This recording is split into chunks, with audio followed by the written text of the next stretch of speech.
Hi, I'm your host, Marlo Lemon, and you're listening to Wild Voice, the podcast where I take this voice of mine and share my wild journey with you. Being widowed at 34 with a 15-month-old, most would see as life ending. And instead, I alchemized it and put life back together, and it became more beautiful and fulfilling than I could have ever imagined. Through this life shift of mine, I realized who I am and what I'm here to do. I'm an intuitive energy healer, and sharing how I view the world is how I help you upgrade your life and alchemize your journey into magic. From day one, I wanted to share my journey, call it intuition, but I knew it was going to do more good out in the world than keeping it to myself. So when I say I've mastered life, that doesn't mean I'm perfect or that life is. I mean, I've mastered the concept of life, and I want to share that with you. For this week's episode, we're going to do what I call taking a breather. In other words, pausing the learning.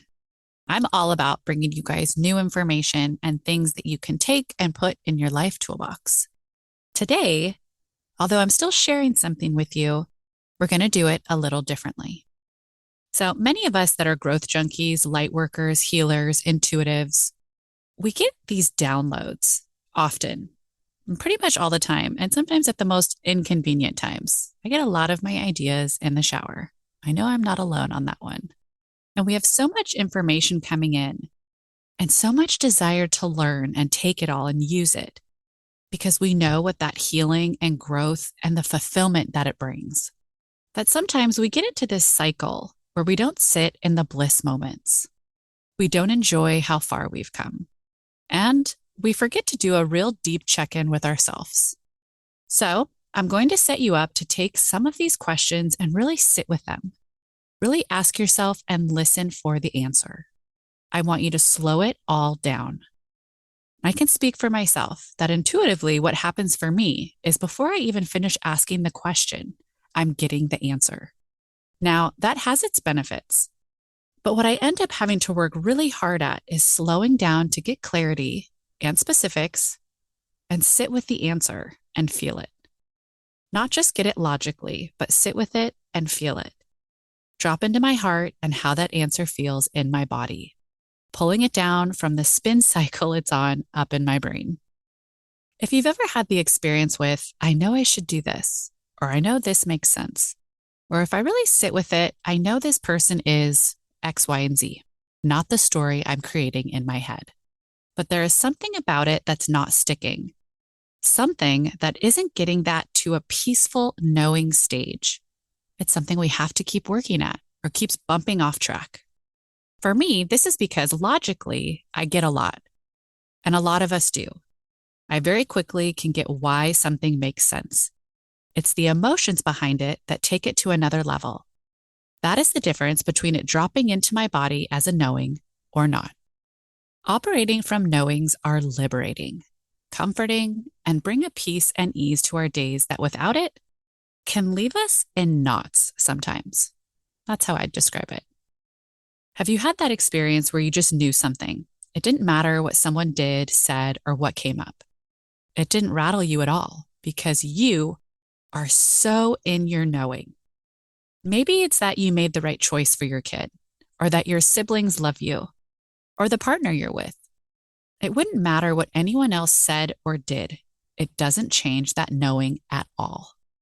For a lot of us, if we knew what that feeling was and how we got there, we'd sure do anything in our power to feel that more. So here are some things to start playing with to get more opportunities to feel that knowing. We're going to start with slowing it all down and focusing on the most important, the check-in with ourselves. We get so wrapped up in our days that we just forget. I even do this. So I want you to ask yourself this question. In this moment, not hours from now, not tonight, tomorrow, next week, right here in this very moment, what do I feel? And I want you to sit with that and come up with a feeling. Now, there's no wrong answer here. So whatever pops into your head, go with that. The next thing I want you to do is ask yourself, why do I feel this way? And it can be a very simple answer.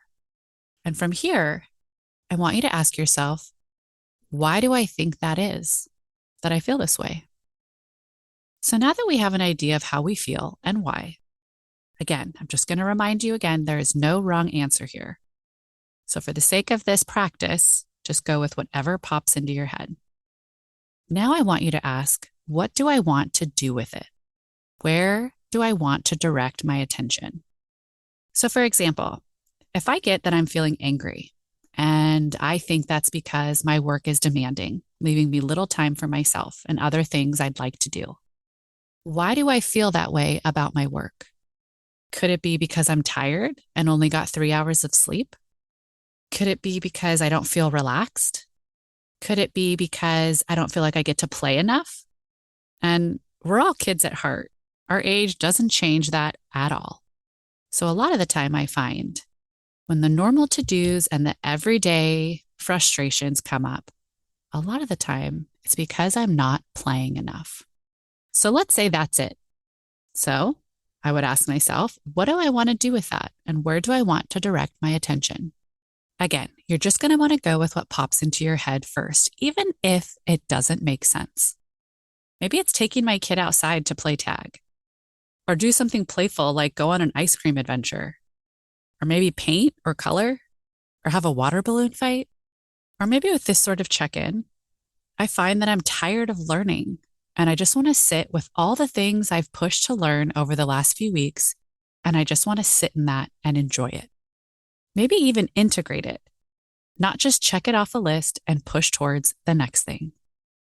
A lot of what we let our day get tangled up in is really not what we think it's about. And over half of it can be neutralized by just checking in with ourselves, acknowledging ourselves. Kind of think of it like that hyperactive dog that just wants you to say hello when you walk in the door. The more you ignore it, the more it follows you and jumps up on you and gets even more hyper. But the second you bend down to pet it and acknowledge it and say hello, it calms down and goes back to what it was doing before you even walked through the door. When asking these questions or stopping to check in with yourself, take a deep breath, even close your eyes, and listen for the answer. Not what your head is telling you, but lean into what your heart is saying. Most likely, it will be the non-logical answer. Allow your head and heart to have two different ways of doing things and not pin them against each other. We've been taught to think with our head, not our heart. And in my opinion, it's backwards. It's been assumed thinking with our heart means emotional. And we all know making a decision in any height of emotion isn't good. And I agree with that. But the heart is our intuition. It's not to blame for our emotions. And no one's really to blame. But our brain is actually the one that triggers our emotions. Our brain gets emotional when things don't play out how we expected them to or thought they should. Our heart has zero expectations. It doesn't think that way. Our heart is our inner voice, our higher self speaking through all the funk and human stuff and giving us answers that are unique to us. That is how we align with what we are meant to in this life in the most efficient, complete process. So try it. And if you're like, out of everything I just said, you don't know what I really want you to try or where to start, close your eyes, take a deep breath, and simply just ask yourself how you're doing. The energy shift in just a little check-in is like a spa for your soul. Thanks so much for being here. Please rate, like, share, and review so we can stay connected and continue this magical journey together.